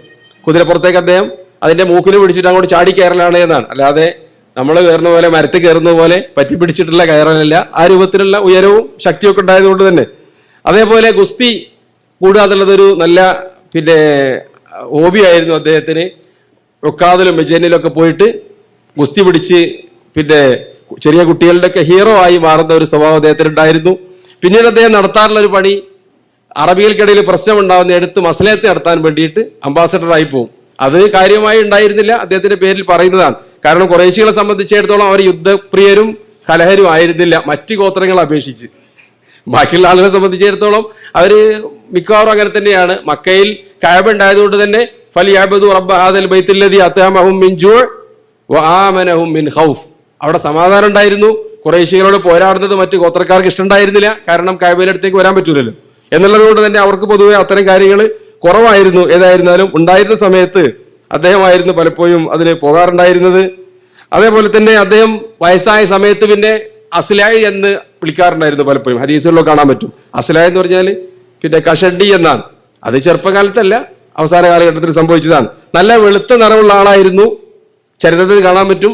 പക്ഷേ അവസാന കാലഘട്ടമായപ്പോഴേക്ക് പ്രത്യേകിച്ച് ആമുർ റമാദ ഹിജ്റയുടെ 17-ാം വർഷത്തിലുണ്ടായ ആ കൊടും വരൾച്ചയിൽ അദ്ദേഹം ഭക്ഷണവും മറ്റ് കാര്യങ്ങളൊക്കെ ഉപേക്ഷിച്ച കാരണത്താൽ തന്നെ പിന്നെ ഖിലാഫത്തിന്റെ ഭാരവും അദ്ദേഹം വഫാത്തിന്റെ തൊട്ട് മുമ്പ് പ്രാർത്ഥിച്ചതാണ്. അല്ലാഹുവേ, എൻ്റെ ആരോഗ്യം ക്ഷയിച്ചു, എൻ്റെ പ്രജകൾ ഭൂമി മുഴുവൻ വ്യാപിച്ചു, എന്നെ ഈ ഖിലാഫത്ത് ഏറ്റെടുക്കാൻ പറ്റാത്ത വിധം ഇപ്പോൾ ഞാൻ ദുർബലനായിക്കൊണ്ടിരിക്കുകയാണ്, നീ തിരിച്ചു വിളിക്കണം എന്ന് അദ്ദേഹം പ്രാർത്ഥിക്കുന്നത് കാണാൻ പറ്റും. ആ സമയത്താണ് അദ്ദേഹം കറുത്തുപോയതും അതേപോലെ തന്നെ നിറം ഭംഗിപ്പോയതൊക്കെ, അല്ലെങ്കിൽ കാണാൻ ഭംഗിയുള്ള തരത്തിലുള്ള പിന്നെ രൂപം തന്നെയായിരുന്നു അദ്ദേഹത്തിന് ഉണ്ടായിരുന്നത് എന്നറിയാൻ പറ്റും. അതേപോലെ അദ്ദേഹം രണ്ട് കൈയും ഒരേപോലെ പ്രയോഗിക്കാൻ പറ്റിയ ആളായിരുന്നു. ഇടത്തെ കയ്യനല്ല, ഇതെന്താണ് ഇരട്ട കയ്യൻ എന്ന് വേണമെങ്കിൽ പറയാം. ഐസർ എന്നാണ് പറഞ്ഞിട്ടുള്ളത്. ഇടത്തെ കയ്യനല്ല, രണ്ട് കൈയും വലത് കൈ പോലെ തന്നെ പ്രയോഗിക്കാൻ പറ്റിയ തരത്തിലുള്ള പിന്നെ കൈകളായിരുന്നു അദ്ദേഹത്തിന് ഉണ്ടായിരുന്നത്. ഓരോരുത്തർക്ക് വശം വരുന്നതോ അല്ലെങ്കിൽ ജന്മനാ തന്നെ വരുന്നതോ ആയിരിക്കാം. ചില റിപ്പോർട്ടുകളിൽ അദ്ദേഹത്തിന്റെ കാലിന്റെ തൊടയിൽ ഒരു നബി സല്ലല്ലാഹു അലൈഹി വസല്ലം തങ്ങളുടെ ഖാത്തമുൻ നബുവത്ത് പോലെ ഒരു മറുകുണ്ടായിരുന്നു എന്നൊക്കെ, അതൊക്കെ ചെറിയ റിപ്പോർട്ടുകൾ കാണാവുന്നതേ ഉള്ളൂ. സഹിയായതല്ല, വളരെ ദുർബലമായ റിപ്പോർട്ടുകളാണ്. അത് നജ്റാനിൽ പോയപ്പോൾ അവിടെയുള്ള പാതിരിമാർ കണ്ടപ്പോൾ അവര് അത് നിരീക്ഷിക്കുകയും ഇതാണ് നമ്മളുടെ ആധിപത്യം തകർക്കുന്ന ബൈബിളിൽ പറയപ്പെട്ടിട്ടുള്ള പരാമർശിച്ചിട്ടുള്ള ഭരണാധികാരി എന്ന് വിലയിരുത്തുകയും ചെയ്തു എന്നൊക്കെ ചില ഗ്രന്ഥങ്ങളിൽ കാണാൻ പറ്റും ചരിത്രത്തിൽ. യഥാർത്ഥത്തിൽ അത് ഇന്ന് നിലവിലുള്ള ബൈബിളിലില്ല. ഉണ്ടെങ്കിൽ തന്നെ അത് ബൈബിളിലെ ലൈഫായ ബൈബിളുണ്ട്, അതിന്റെ പേര് അപ്പോക്രിഫ എന്ന് പറഞ്ഞ് അവർ മാറ്റി വെച്ചിട്ടുണ്ട്. ഈ ക്രോഡീകരിച്ചിട്ടുള്ള അല്ലാത്ത ഒരുപാട് ബൈബിളുകളുണ്ട് ഓരോരുത്തർ എഴുതിയത്. അത് അവർ ബൈബിളായി പിന്നെ ചേർത്തിട്ടില്ല. അതിന് കാരണം ബൈബിളിൽ ആ പുസ്തകത്തിൽ ചേർക്കാൻ അവർ ഒരു മാനദണ്ഡം വെച്ചിട്ടുണ്ട്. അതിന്റെ അടിസ്ഥാനത്തിൽ പിന്നെ വിജയിക്കാത്തതുകൊണ്ടാണ് ആ ടെസ്റ്റിൽ അതിനെ മാറ്റി വെച്ചിട്ടുള്ളത്. ഒരുപക്ഷെ അതിലുണ്ടായിരിക്കാം. ഏതായിരുന്നാലും അത് സഹിയായ ചരിത്രത്തിൽ പെട്ടതല്ല. അദ്ദേഹത്തിന്റെ കുടുംബം വലിയ കുടുംബമായിരുന്നു അദ്ദേഹത്തിന് ഉണ്ടായിരുന്നത്. 9 ഭാര്യമാരുണ്ടായിരുന്നു. 7 ഭാര്യമാർ വിവാഹം കഴിച്ചതും പിന്നീട് കുട്ടികളുണ്ടായതിനു ശേഷം ഈ പിന്നെ ദാസികളായി നിൽക്കുന്ന ആളുകളെ സ്വതന്ത്രരാക്കി കല്യാണം കഴിക്കുന്ന അങ്ങനെയുള്ള 2 ആളുകളും. ഒന്നാമതായി അദ്ദേഹം വിവാഹം ചെയ്തത് ജാഹിലിയ്യ കാലത്ത് തന്നെ സൈനബ് ബിൻത്ത് മദഊൻ, ഉസ്മാൻ ബിൻ മദഊൻ റളിയല്ലാഹു അൻഹുവിന്റെ സഹോദരി. അവര് വലിയ സ്ഥാനമുള്ള ആളുകളാണ് ഇസ്ലാമിൽ. നബി സല്ലല്ലാഹു അലൈഹി വസല്ലം തങ്ങളെ ആദ്യമായി ബഖീയിൽ മറവ് ചെയ്തത് ഈ ഉസ്മാൻ ബിൻ മദഊൻ എന്ന സഹാബിയാണ്, ഇവരുടെ സഹോദരൻ. അപ്പൊ നബി സല്ലല്ലാഹു അലൈഹി വസല്ലം തങ്ങളുടെ അളിയൻ. അവരിൽ അവർക്കുണ്ടായ മക്കളാണ് ഒന്ന് അബ്ദുള്ള. ആരാണത്? മഹാനായ അബ്ദുല്ലാഹി ഇബ്നു ഉമർ റളിയല്ലാഹു അൻഹു. പിന്നീട് അബ്ദുറഹ്മാൻ. പിന്നീട് നബി സല്ലല്ലാഹു അലൈഹി വസല്ലം തങ്ങളുടെ ഭാര്യയും നമ്മുടെ ഉമ്മയുമായ ഹഫ്സ ബിൻത് ഉമർ ഇബ്നുൽ ഖത്താബ് റളിയല്ലാഹു അൻഹും അജ്മഈൻ. ഇവരൊക്കെയാണ് അവരിൽ ഉണ്ടായിരുന്ന മക്കള്. നബി സല്ലല്ലാഹു അലൈഹി വസല്ലം നബുവത്തിന്റെ 5 വർഷം മുമ്പാണ് ഹഫ്സ റളിയല്ലാഹു അൻഹുവിന് എന്നെ പ്രസവിച്ചത് എന്നൊക്കെ ചരിത്രത്തിൽ കാണാൻ പറ്റും. രണ്ടാമത് കല്യാണം കഴിച്ചത് ഉമ്മു കൽസൂം എന്ന് പറയുന്ന ബിന്തു ജർവൽ അൽ ഖുസായി ഗോത്രക്കാരായ ഉമ്മു കൽസൂമിനെയാണ്. അതിലവർക്ക് ജനിച്ചത് ഉബൈദുള്ള, സെയ്ദ് എന്നീ മക്കളാണ്. ഉബൈദുള്ള, സെയ്ദുൽ അസ്ഗർ, ചെറിയ സെയ്ദ് എന്നാണ്. ഒരേ പേര് തന്നെ പല ആളുകൾക്കുണ്ട്. ഒരേ പേര് അബ്ദുള്ള എന്നും സെയ്ദ് എന്നൊക്കെ 2-3 മക്കൾക്ക് പേരുണ്ട് അവരുടെ പിന്നെ വീട്ടില്. അത് ഈ ഖാലിദ് വലീദിന്റെ ഉപ്പാനെ പോലെയാണ്. ഖാലിദ് എന്ന മകനുണ്ട് വലീദക്ക്. അദ്ദേഹത്തിന്റെ പേരെന്താണ് വിളിച്ചത് ചരിത്രത്തിലൊക്കെ പറയുന്നത് ആ ഫറഗത്ത യാ അബൽ വലീദ് എന്നാണ്. വലീദ് പറഞ്ഞ വേറൊരു മകനുണ്ട്, വലീദ് ബിനുൽ വലീദ് ഇബ്നു മുഗീറ. അത് അറബികൾ അങ്ങനെ വെക്കാറുണ്ട്. മുഹമ്മദ് ബിൻ മുഹമ്മദ്, അങ്ങനെ 3 മുഹമ്മദൊക്കെ ചേർത്ത പണ്ഡിതന്മാരെ തന്നെ നമുക്ക് പലപ്പോഴും ചരിത്രത്തിലൊക്കെ കാണാൻ പറ്റും. പിന്നീട് ഉമ്മു കുൽസൂം എന്ന് പറയുന്ന ഒരാൾ നേരത്തെ പറഞ്ഞു, രണ്ടാമതും ഉമ്മു കുൽസൂം എന്ന് പറയുന്ന വേറൊരു ഭാര്യ ഉണ്ടായിരുന്നു. അതാരാണ്? ഏറ്റവും പ്രസിദ്ധരായ അവസാന കാലഘട്ടത്തിൽ അദ്ദേഹത്തിന്റെ കൂടെ ഉണ്ടായിരുന്ന ഭാര്യമാരിൽ ഏറ്റവും ചെറിയതും ഏറ്റവും സ്ഥാനമുള്ളതുമായ അലി ഇബ്നു അബി താലിബ് റളിയല്ലാഹു അൻഹുവിന്റെ മകൾ ഉമ്മു കുൽസൂം റളിയല്ലാഹു അൻഹയാണ്. അതിൽ അദ്ദേഹത്തിന് 2 മക്കളുണ്ടായിരുന്നു. സെയ്ദുൽ അക്ബർ, സെയ്ദാണ് അവരുടെ ഒരു മകന്റെ പേര്, ആൺകുട്ടിയുടെ റുഖിയ എന്ന മകളുണ്ടായിരുന്നു. ഷിയാക്കൾ ഈ ചരിത്രം നിഷേധിക്കാറാണ്. 2 രൂപത്തിലാണ് ഷിയാക്കൾ അതിനെ കാണാറുള്ളത്. ഉമർ ഇബ്നുൽ ഖത്താബ് റളിയല്ലാഹു അൻഹുവും അലിയും തമ്മിൽ വലിയ ഭിന്നത ഉണ്ടായി കഴിഞ്ഞാൽ അങ്ങനെ കല്യാണം നടക്കൂലല്ലോ.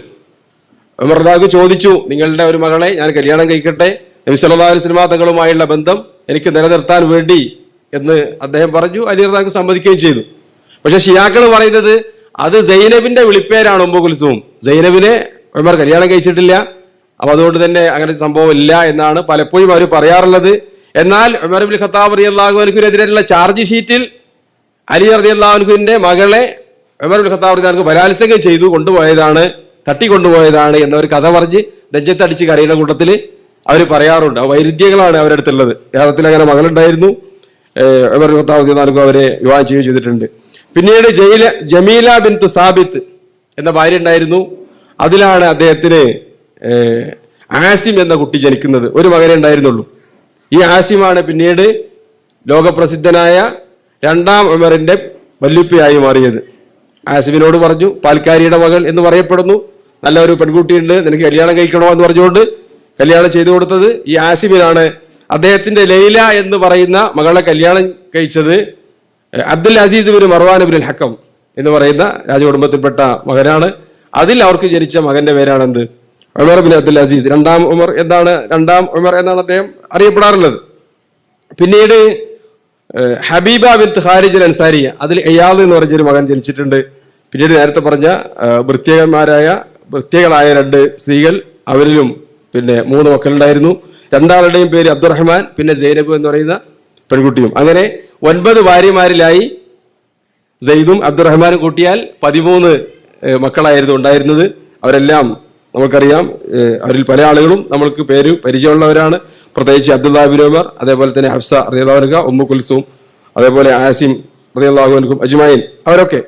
അവസാനത്തെ ഭാര്യ 9ാമത്തേത് ആതിക ബിൻത് സെയ്ദ് ബിൻ ഖത്താബ് റളിയല്ലാഹു അൻഹു. അവരുടെ ചരിത്രം വളരെ പ്രസിദ്ധമാണ്. അതിലേറ്റവും അത്ഭുതകരമായത് അവരെ അതീവ സുന്ദരിയായിരുന്നു. ഒന്നാമത് ചരിത്രത്തിൽ അങ്ങനെ വിശേഷിപ്പിക്കപ്പെടുന്നു. അതേപോലെ തന്നെ സഹോദരൻ, ഇളാപ്പയുടെ ഉപ്പാന്റെ സഹോദരന്റെ മകളും കൂടിയാണ്. ആദ്യം അവരെ വിവാഹം ചെയ്തത് മുമ്പ് നമ്മൾ പറഞ്ഞിരുന്നു, അബൂബക്കർ സിദ്ദീഖ് റളിയല്ലാഹു അൻഹുവിന്റെ മൂത്ത മകൻ അബ്ദുല്ലാഹി ബിൻ അബൂബക്കർ സിദ്ദീഖ് റളിയല്ലാഹു അൻഹു ആണ്. അവര് തായിഫിലെ യുദ്ധത്തിലാണ് അമ്പേറ്റ് കൊല്ലപ്പെട്ടത്.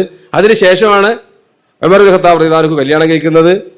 അവര് പിന്നെ ഷഹീദായതിനു ശേഷം, ഉമർ ഇബ്നുൽ ഖത്താബിന്റെ മരണശേഷം സുബൈർ ബിൻ അവ്വാം കല്യാണം ചെയ്തു. അവരും ജമൽ യുദ്ധത്തിൽ കൊല്ലപ്പെട്ടു. പിന്നീട് വിവാഹം ചെയ്യാൻ വേണ്ടി അലി റളിയല്ലാഹു അൻഹു കല്യാണം അന്വേഷിച്ചു. അപ്പൊ അവര് പറഞ്ഞത്, നിങ്ങൾക്ക് ദീർഘായുസ് വേണ്ടേ, എന്റെ കല്യാണം കഴിക്കണമല്ലോ ഇങ്ങനെ ഷഹീദാകുവാണ്, അതുകൊണ്ട് ഞാൻ ഇനി ഒരാളോടും പിന്നെ വിവാഹബന്ധത്തിൽ ഏർപ്പെടുന്നില്ല എന്നവർ തമാശയായി പറഞ്ഞു എന്ന് കേൾക്കാം. അവരുടെ ചരിത്രത്തിൽ അവർ 5 വക്തിനും പള്ളിയിൽ ജമാഅത്തിന് പോകാറുണ്ടായിരുന്നു എന്ന് കാണാൻ പറ്റും. അത് ഉമർ ഇബ്നുൽ ഖത്താബ് റളിയല്ലാഹു അൻഹു ഇഷ്ടം ഉണ്ടായിരുന്നില്ല. അവർ രാത്രിയൊക്കെ ഇങ്ങനെ പള്ളിയിൽ പോകുന്നത്, അല്പം ദൂരെ ആയിരിക്കാം വീട്. അപ്പൊ അദ്ദേഹത്തിന് വിലക്കാനുള്ള പെർമിഷൻ ഇല്ലല്ലോ. കാരണം നബി സല്ലല്ലാഹു അലൈഹി വസല്ലം പറഞ്ഞത് എന്താണ്? ലാ തംനഉ ഇമാ അല്ലാഹി മസാജിദ് അല്ലാഹ്. പക്ഷെ അദ്ദേഹം അതിന് ചെയ്തൊരു പണി, ഒരു ദിവസം മറിഞ്ഞിരുന്ന് പള്ളിയിൽ നിന്ന് സുബഹിക്ക് മടങ്ങി വരുന്ന സമയത്ത് അവരുടെ ബാക്കിലൊന്ന് അടിച്ചു. അപ്പൊ അവർ പേടിച്ചു. പിന്നെ അടുത്ത സ്ഥലക്ക് പോകാത്ത കണ്ടപ്പോൾ എന്താന്ന് ചോദിച്ചു. അവർ പറഞ്ഞു, ആളുകളൊക്കെ വളരെ മോശമായിട്ടുണ്ട്, ഇന്നലെ രാത്രി ഒരാൾ എന്നെ പിടിക്കാൻ ശ്രമിച്ചു, എന്നാ ഇനി പോണ്ടാന്നു അദ്ദേഹം പറഞ്ഞു എന്നാണ് അവരുടെ പിന്നെ ചരിത്രത്തിൽ പറയുന്നത്. ഇതാണ് അദ്ദേഹത്തിന്റെ കുടുംബ പശ്ചാത്തലം. ജാഹിലിയ കാലത്തെ ഉമറിനെ സംബന്ധിച്ച് അദ്ദേഹത്തിന്റെ പെരുമാറ്റങ്ങൾ വളരെ പ്രസിദ്ധമാണ്. പിന്നീട് എല്ലാവർക്കും എന്തെങ്കിലും നല്ല കഥ കേൾക്കാൻ രസമുള്ളത് ചേർത്ത് പറയലും ആരിലേക്കാണ്? ഉമർ ഇബ്നുൽ ഖത്താബ് റളിയല്ലാഹു അൻഹുവിനെ പറ്റിയാണ്. അപ്പൊ അതുകൊണ്ട് എല്ലാ സംഗതികളും പ്രചാരത്തിലുള്ളതൊന്നും ശരിയല്ല. അതിൽ നമ്മളുടെ വിശ്വാസവുമായോ അദ്ദേഹത്തിന്റെ വ്യക്തിത്വവുമായോ ബന്ധപ്പെട്ടതാണെങ്കിൽ അത് വിശ്വസിക്കാൻ പാടില്ല. അത്തരത്തിൽപ്പെട്ട ഒന്നാണ് അദ്ദേഹം ജാഹിലിയ കാലത്ത് കുട്ടിയെ കുഴിച്ചു മൂടിയ കഥ ചില മുസ്ലിയാക്കന്മാർ ഭംഗിയിൽ പ്രസംഗിക്കുന്നത്. യഥാർത്ഥത്തിൽ ഒരു ചരിത്ര ഗ്രന്ഥത്തിലും അതില്ല, മുസ്ലിങ്ങൾ അംഗീകരിക്കുന്ന ഒരു ചരിത്രത്തിലും.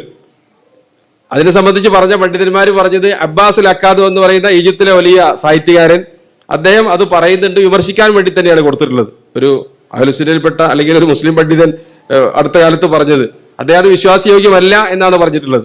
പിന്നീട് അത് പ്രചരിപ്പിച്ചത് ഒരു കാര്യമാണ്, ഷിയാക്കളാണ്. ഉമർ ഇബ്നുൽ ഖത്താബ് റളിയല്ലാഹു അൻഹുവിനെ സംബന്ധിച്ച് അവർ ഒരു ചിത്രവും വീഡിയോ ഒക്കെ ഇറക്കിയിട്ടുണ്ട്, നഅൂദുബില്ലാ. അപ്പൊ അതിലുള്ള ഒരു പൂർത്തീകരണത്തിന് വേണ്ടിയാണ് ജാഹിലിയ കാലത്ത് പെൺകുട്ടികളെ കുഴിച്ചു മൂടിയതും, കുട്ടി അവരുടെ താടിയിൽ നിന്ന് കുഴിയെടുക്കുമ്പോൾ മണ്ണ് തട്ടി മാറ്റിയതൊക്കെ ആ കഥയിൽ പറയാറുണ്ട്. കള്ളക്കഥയാണ് യഥാർത്ഥത്തിൽ. അതൊരിക്കലും യോജിച്ചതല്ല, ദുർബലമാണ്, ശരിയല്ല എന്ന് നമുക്ക് ചരിത്രപരമായി തന്നെ തെളിയിക്കാൻ പറ്റും. ഒന്ന്, ഹഫ്സ എന്ന് പറയുന്ന മകളുണ്ടായിരുന്നു, ജാഹിലിയത്തിലാണ് ജനിച്ചത്. ഞാൻ പറയാൻ കാരണം അതാ, നുബുവത്തിന്റെ തന്നെ 5 വർഷം മുമ്പ്. അതിനുശേഷമാണ് അദ്ദേഹം അവരൊക്കെ മുസ്ലിം ആവുന്നതും ഒക്കെ. അതേപോലെ ഉമർ ഇബ്നുൽ ഖത്താബ് റളിയല്ലാഹു അൻഹുവിന്റെ സഹോദരി, അവരുടെ കുടുംബത്തിലും അങ്ങനെ ഒരു പരിപാടി ഉണ്ടായിരുന്നില്ല. ആരാണ്? ഫാത്തിമ ബിൻതുൽ ഖത്താബ്. പിന്നെ അവരൊക്കെ ഉമ്മാരും സഹോദരിമാരൊക്കെ അല്ലേ, അവരുടെയൊക്കെ പേരും അറിയപ്പെട്ടതാണ്. അപ്പൊ ആ ഗോത്രക്കാരത് ചെയ്തിരുന്നില്ല. എന്നാൽ മക്കയിൽ ഉണ്ടായിരുന്ന പല ഗോത്രക്കാരും കുട്ടികളെ കുഴിച്ചു മൂടിയത് ഖുർആൻ പറയുന്നുണ്ട്. അപ്പൊ അത് സത്യമാണ്. വൈദാ ബുശ്ശിറ അഹദുഹും ബിൽ ഉൻസാ ളല്ല വജ്ഹുഹു മുസ്വദ്ദ വഹുവ കദീം. പെൺകുട്ടി ജനിച്ചു എന്ന് പറഞ്ഞാല് ജാഹിലിയ കാലത്തല്ല, ഈ കാലത്തും ഉള്ള ആളുകളിലേക്ക് അങ്ങനെയാണല്ലോ, ഒരു വെറുപ്പ് മാതിരിയാണ്. പക്ഷെ അന്നുണ്ടായിരുന്നത് നേരത്തെ പറഞ്ഞ കാരണത്താലാണ്. യുദ്ധം ഉണ്ടായിക്കഴിഞ്ഞാൽ അവര് കേൾക്കുകയാണ്, ആരെങ്കിലുമൊക്കെ കുന്നുംപുറത്ത് നിർത്തിയിട്ടുണ്ടാവും, അവര് വിളിച്ചു പറയും ഇന്ന ഗോത്രക്കാര് വരുന്നുണ്ട്. അപ്പോ ഈ പെട്ടിയും സാധനമൊക്കെ എടുത്ത് ഓടുകയാണ്, പെട്ടിയില്ല പാണ്ഡവും അവരുടെ മൃഗങ്ങളൊക്കെ ആയിട്ട്. ആ സമയത്ത് പെൺകുട്ടികളെ കൊണ്ട് ഇതിന് പറ്റൂലല്ലോ. അപ്പൊ അതുകൊണ്ട് ഇവര് വേണ്ട എന്നുള്ളതാണ് അവരുടെ തീരുമാനം. ചെറുപ്പത്തിൽ തന്നെ എന്ത് ചെയ്യുക, അതിനെ കൊന്നുകളയുന്ന ചില ഗോത്രക്കാരുണ്ടായിരുന്നു. ബനു അദി ഗോത്രക്കാർ ഒരിക്കലും അങ്ങനെ ചെയ്തതായി ഒരു ചരിത്രത്തിലും കാണാൻ പറ്റൂല. അതേപോലെ ഉമർ ഇബ്നുൽ ഖത്താബ് റളിയല്ലാഹു അൻഹു തന്നെ അത്തരം സംഭവങ്ങൾ ഉദ്ധരിക്കുന്നുണ്ട്. വിശുദ്ധ ഖുർആനിൽ വൈദൽ മൗദത്തു സുയിലത്ത് എന്ന് പറയുന്ന സൂക്തം അവതരിച്ചപ്പോൾ ഒരു സഹാബി വന്നിട്ട് പറഞ്ഞു എന്നാണ്, ഖൈസ് ബിനു ആസിം.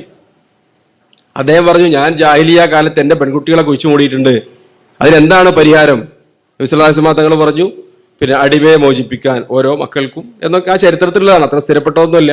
അത് അടിമകളില്ല എന്ന് പറഞ്ഞപ്പോൾ എന്നാൽ ഒട്ടകങ്ങളെ പകരമായി മോചിപ്പിക്കുക എന്നൊക്കെ പറഞ്ഞു എന്നാണ്. അതൊരു അത്ഭുതമായിട്ട് പറയാണ് ആര്?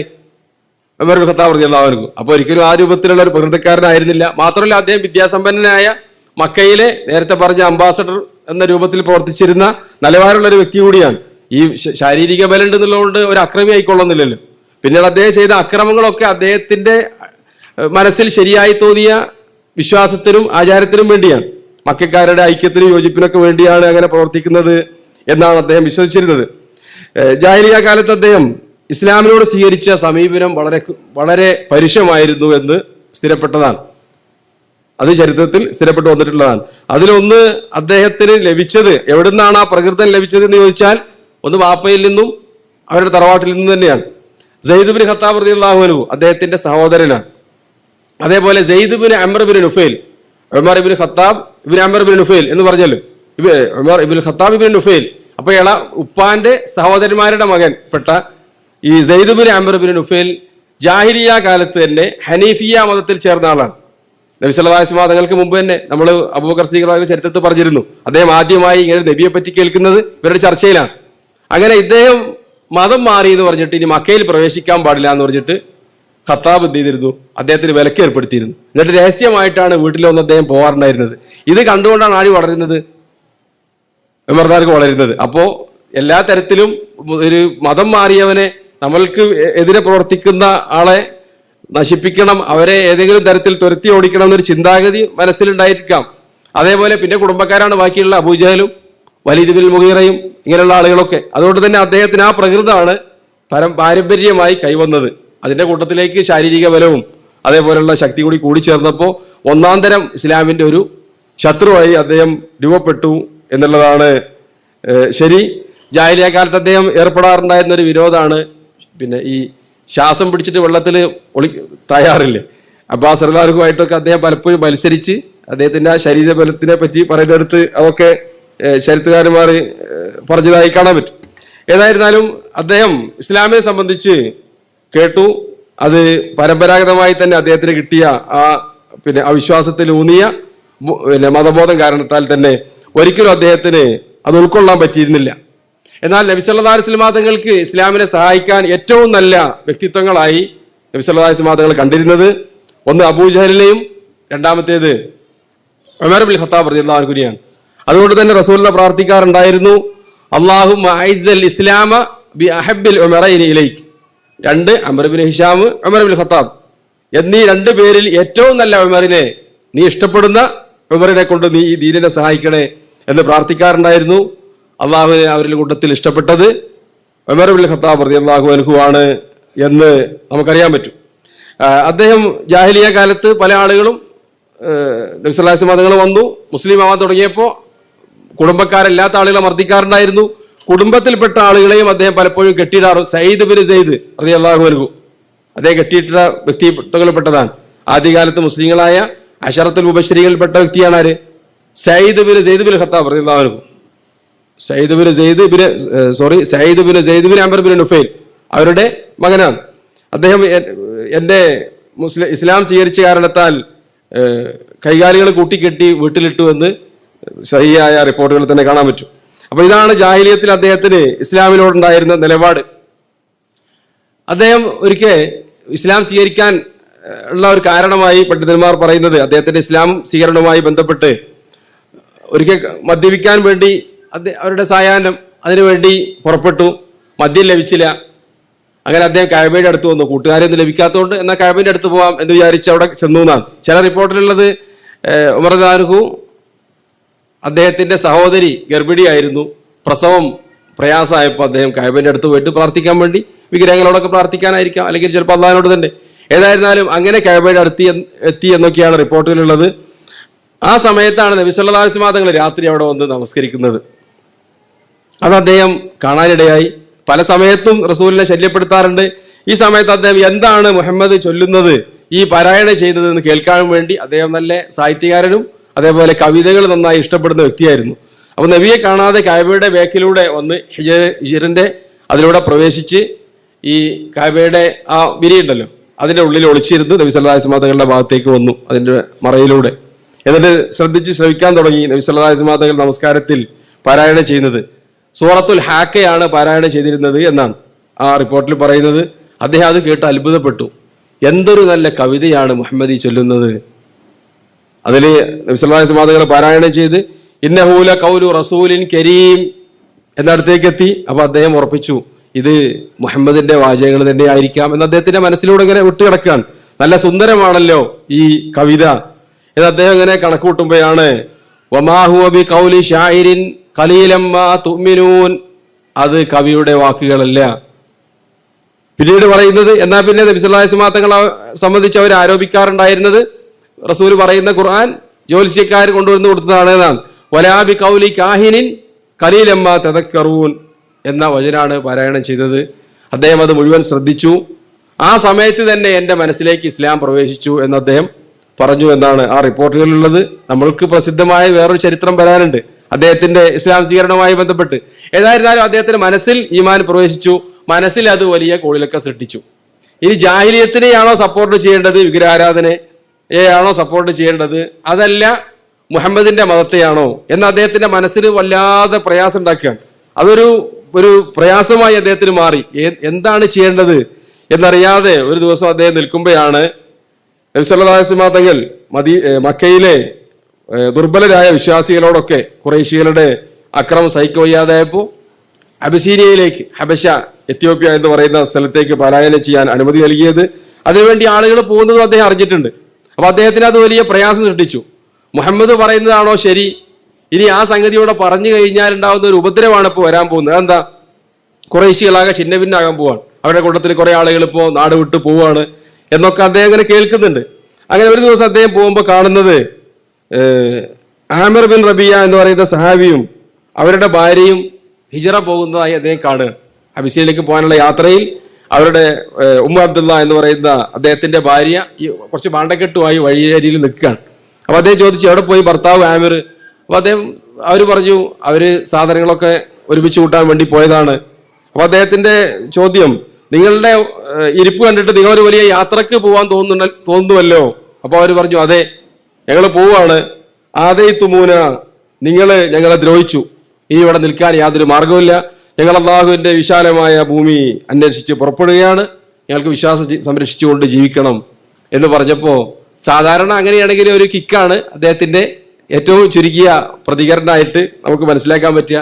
പക്ഷെ ഇവിടെ അദ്ദേഹം അതൊന്നും പറഞ്ഞില്ല. അദ്ദേഹം പറഞ്ഞത് സഹിബക്കുമുള്ള, നിങ്ങളുടെ കൂടെ അള്ളാഹു ഉണ്ടാവട്ടെ എന്ന യാത്രക്കുള്ള ആശംസയാണ് പറയുന്നത്. അപ്പൊ അവർ അത്ഭുതപ്പെട്ടു. ഉമർ റളിയല്ലാഹു അൻഹുവിനെ ആക്ഷേപിച്ചുകൊണ്ട് തന്നെയാണ് സംസാരിച്ചത്. പക്ഷെ സാധാരണ രൂപത്തിലുള്ള പ്രതികരണമല്ല ഉമറിന്റെ അടുത്ത് ഉണ്ടായത്, ഒരു പ്രാർത്ഥനയാണ്. അങ്ങനെ ഉമർ വിട്ടുകിടന്നു പോയി.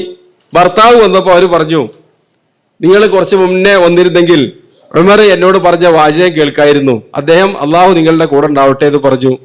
അയാൾ എങ്ങാനും മുസ്ലിം ആവോ എന്ന് ഉമ്മ അബ്ദുള്ള ചോദിച്ചപ്പോ ഭർത്താവിന്റെ മറുപടി, ഖത്താബിന്റെ മകൻ ഉമർ മുസ്ലിം ആവുന്ന പ്രശ്നമില്ല, ഖത്താബിന്റെ വീട്ടിലെ കഴുത മുസ്ലിം ആയാലും എന്ന പ്രതികരണമാണ് അദ്ദേഹം നടത്തിയത്. കാരണം ആ രൂപത്തിലുള്ള അവസ്ഥയായിരുന്നു ജാഹിലിയ കാലത്തിൽ ഉമർ റളിയല്ലാഹു മുസ്ലിങ്ങളോട് സ്വീകരിച്ചതും. അതേപോലെ ഖുർആനിനോടൊക്കെയുള്ള സമീപനം ആ രൂപത്തിലായിരുന്നു എന്നതിന്റെ അടിസ്ഥാനത്തിലാണ് അങ്ങനെ അദ്ദേഹം അത് പ്രകടിപ്പിച്ചത്. ഇത് കണ്ടപ്പോൾ അദ്ദേഹത്തിന് കൂടുതൽ വിഷമാവുക ചെയ്തത്. ഇനി എന്താണ് ചെയ്യുക, അതിനൊരു പരിഹാരം വേണമല്ലോ. അങ്ങനെ അദ്ദേഹം എത്തിയ തീരുമാനം, ഒരു കാര്യം ചെയ്യാം, ഖുറൈശികളുടെ ഈ ഐക്യം സംരക്ഷിക്കാൻ പ്രശ്നം ഉണ്ടാക്കിയാണ് ആരാ, മുഹമ്മദ് ആയതുകൊണ്ട് കൊല്ലാം എന്ന നിഗമനത്തിലേക്ക് അദ്ദേഹം എത്തി. അതിനുള്ള ഒരുക്കം അദ്ദേഹം നടത്തിക്കൊണ്ടിരിക്കുന്നതിനിടയിൽ ഉമർ റളിയല്ലാഹു മുസ്ലിം ആവുന്നതിന്റെ 2 ദിവസം മുമ്പ്, കൃത്യമായി പറഞ്ഞാൽ നബി സല്ലല്ലാഹു അലൈഹി വസല്ലം തങ്ങൾ കഅബയുടെ അടുത്ത് നിസ്കരിക്കുമ്പോൾ അബൂജഹൽ, അമ്മാവന്റെ മകനാണ്, അബൂജഹൽ വന്നിട്ട് നബി സല്ലല്ലാഹു അലൈഹി വസല്ലം തങ്ങളെ ചീത്ത പറയുകയും ഉപദ്രവിക്കുകയും ചെയ്തു. ഇത് മദ്യലഹരിയിൽ വേട്ട കഴിഞ്ഞ് മലയിൽ നിന്ന് ഇറങ്ങി വരുന്ന ഹംസ റളിയല്ലാഹു കേൾക്കുകയാണ്, നിങ്ങളുടെ ആ യത്തീംകുട്ടി അനുജന്റെ മകൻ അല്ലെങ്കിൽ ജ്യേഷ്ഠന്റെ മകനെ അബൂജഹൽ പ്രേരിച്ചിട്ടുണ്ട്.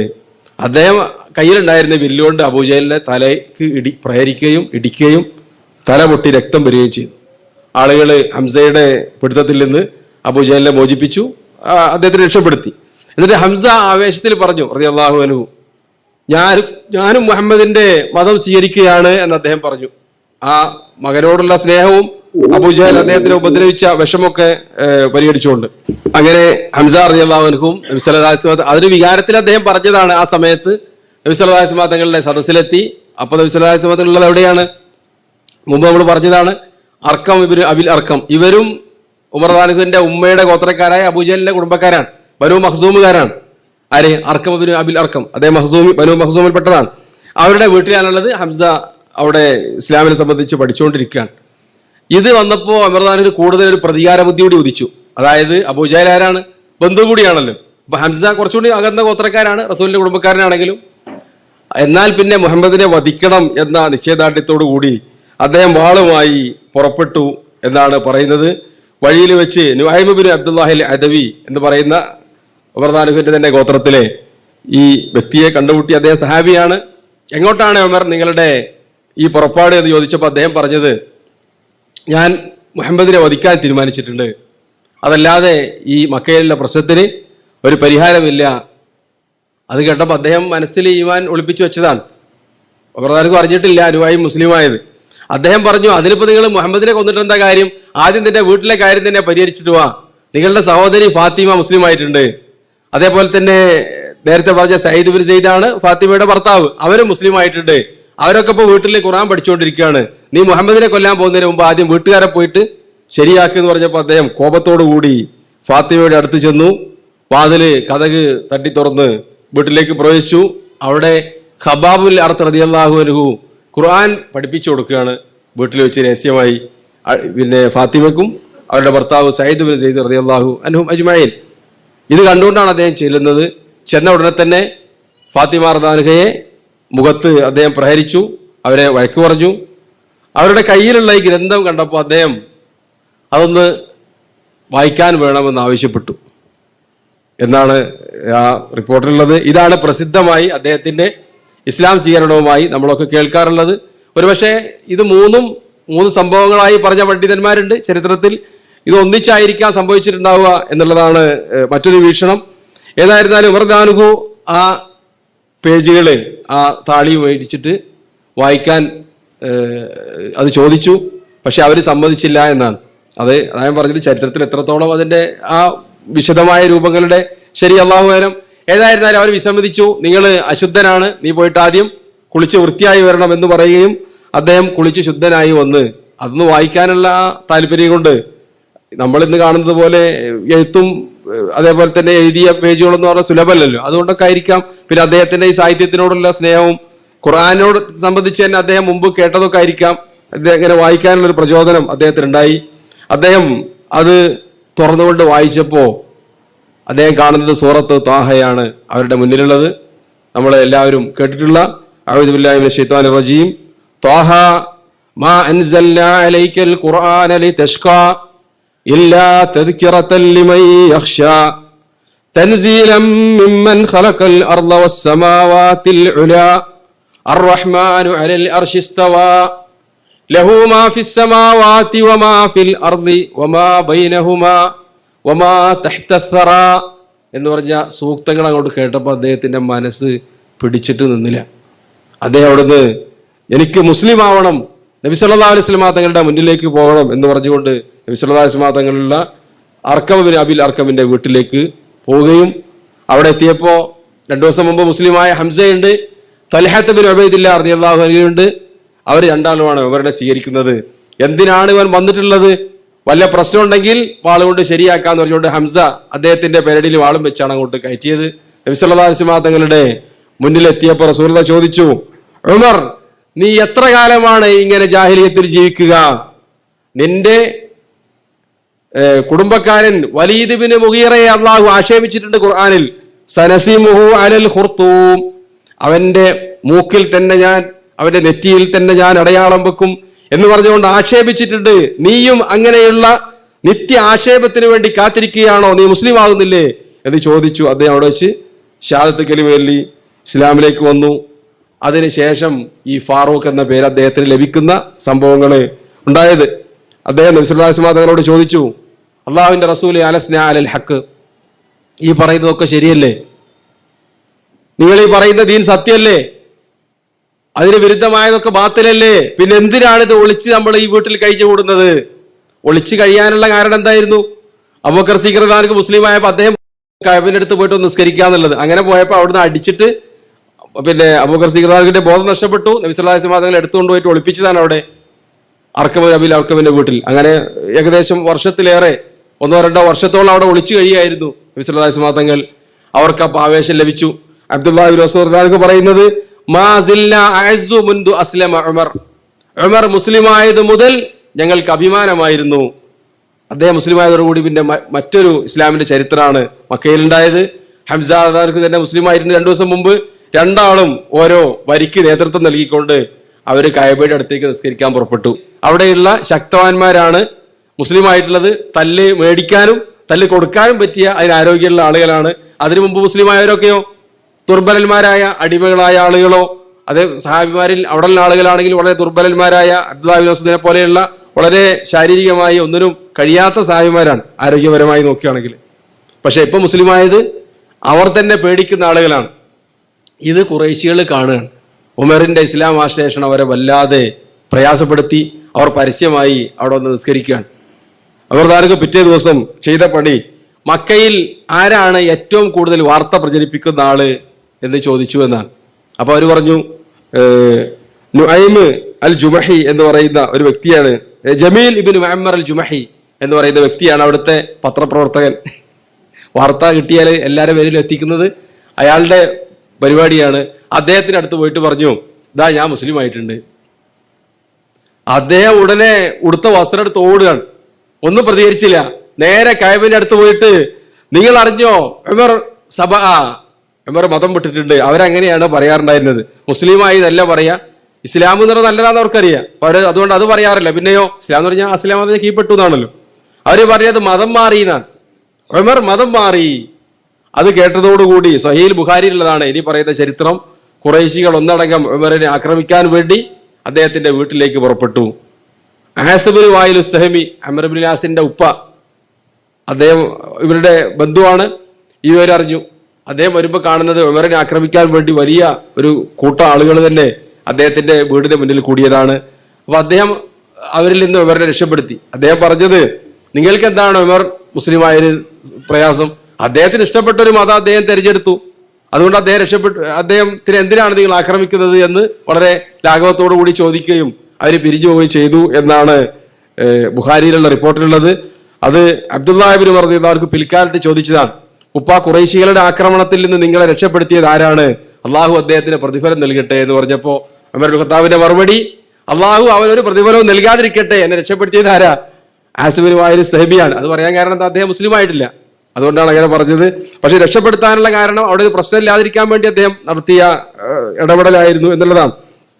ചില റിപ്പോർട്ടുകളുള്ളത് കഅബയുടെ അടുത്ത് വെച്ചാണ് ഖുറൈശികൾ ഉമർ ഇബ്നു ഖത്താബ് റളിയല്ലാഹു അൻഹു ആക്രമിക്കുകയും അവിടെ വെച്ച് ഒരു പകൽ മുഴുവൻ രണ്ടു കൂട്ടരും നിന്ന് അടിക്കുകയും ചെയ്തു എന്നാണ്. അവസാനം അദ്ദേഹം തളർന്ന് വീഴുന്ന ഒരവസ്ഥയിലേക്ക് എത്തി. ആ സമയത്താണ് ആസിം ബിൻ വായിൽ സഹബി അവിടെ വന്നുകൊണ്ട് അവരിൽ നിന്ന് അദ്ദേഹത്തിനെ മോചിപ്പിച്ച് ഞാനിത് ഉമറിന് അഭയം നൽകുന്നു, ആരും ആക്രമിക്കാൻ പാടില്ല എന്ന് പറഞ്ഞ് അവരെ പിരിച്ചയച്ചത് എന്നാണ്. ഇതാണ് അദ്ദേഹത്തിന്റെ ഇസ്ലാം ആശ്ലേഷണം. എന്നിട്ട് അദ്ദേഹം പിന്നീട് പോയത് നേരെ അബൂജഹലിന്റെ വീട്ടിലേക്കാണ്. രണ്ടുപേരും കൂട്ടുകാരാണ്. അവിടെയുള്ള ഒന്നാം സ്ഥാനക്കാരന് അവിടെ പോയി മുട്ടി വിളിച്ചിട്ട് പറഞ്ഞു ഞാനിതാ മുസ്ലിം ആയിട്ടുണ്ട്.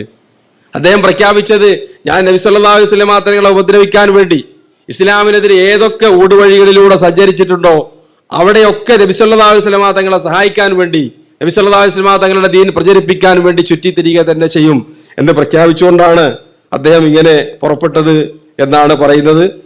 ഈ ചരിത്രങ്ങളൊക്കെ കേട്ടിട്ട് അത് എല്ലാ കാലത്തും പ്രാവർത്തിയാക്കേണ്ടതല്ല. ഒന്ന്, അദ്ദേഹം അങ്ങനെ ചെയ്തതാണ്. സ്ഥിരപ്പെട്ടാൽ അതിൽ പലതും എന്തല്ല, സ്ഥിരപ്പെട്ടതല്ല. സ്ഥിരപ്പെട്ടോന്ന് ചരിത്രം ഞാൻ പറഞ്ഞു, ബുഖാരിയിലുള്ളത് അദ്ദേഹത്തിന്റെ വീട് ആക്രമിക്കാൻ വേണ്ടി വന്നു എന്നാണ്. അതല്ലാതെ അദ്ദേഹം പരസ്യമായി അങ്ങനെ പറഞ്ഞതൊന്നും ഒരു ചരിത്രത്തിന്റെ ഭാഗമായി മാത്രം പറയാം.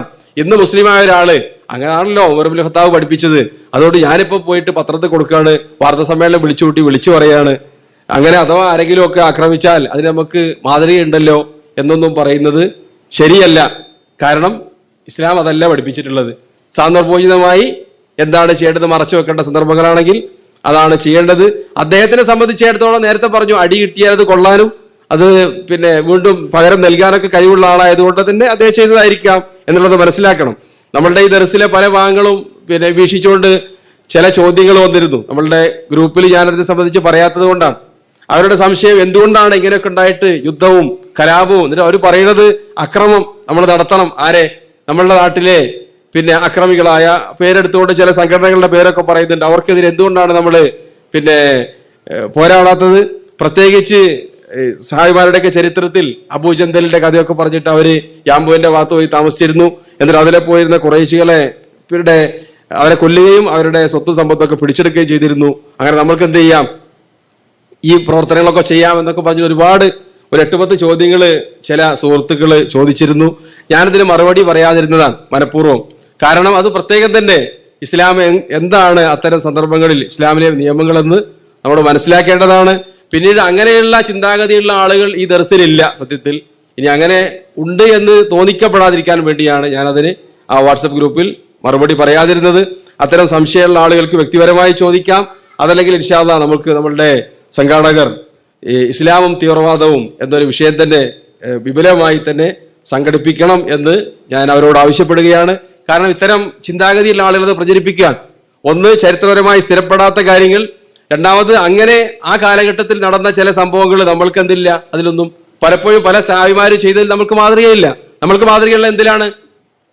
ലഖദ് കാന ലക്കും ഫീ റസൂലില്ലാഹി ഉസ്വത്തുൻ ഹസന. നബി സല്ലല്ലാഹു അലൈഹി വസല്ലം തങ്ങളിലാണ്. റസൂലുള്ളാഹി അംഗീകരിച്ചിട്ടുണ്ടെങ്കിലാണ് എന്ത്, നമുക്കത് മാതൃകയാവുക. അത് തന്നെയും സാഹചര്യത്തിനനുസരിച്ച് മാറിക്കൊണ്ടിരിക്കാം.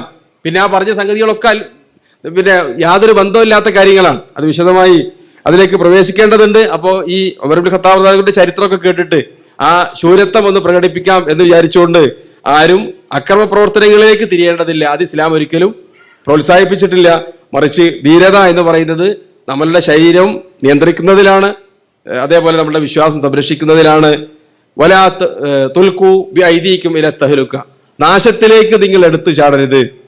അപ്പൊ അതിന് ന്യായമായിക്കൊണ്ട് ഇങ്ങനെയുള്ള ചരിത്രങ്ങൾ വളച്ചൊടിക്കുന്ന ആളുകൾ ഉണ്ടായതുകൊണ്ടാണ് ഇവിടെ അത് പരാമർശിച്ചത്. അതിനെ സംബന്ധിച്ച് ഇൻഷാ അല്ലാഹ് നമുക്ക് വിശദമായി തന്നെ പിന്നീട് പഠിക്കാൻ അവസരം ഉണ്ടായേക്കാം. അള്ളാഹു അതിന് തൗഫീക്ക് നൽകുമാറാവട്ടെ. റബ്ബനാ തഖബ്ബൽ മിന്നാ ഇന്നക അൻതസ് സമീഉൽ അലീം വതുബ് അലൈനാ ഇന്നക അൻതത് തവ്വാബുർ റഹീം വആഖിറു ദഅവാനാ അൽഹംദുലില്ലാഹി റബ്ബിൽ ആലമീൻ വസ്സലാമു അലൈക്കും വറഹ്മത്തുള്ളാഹി.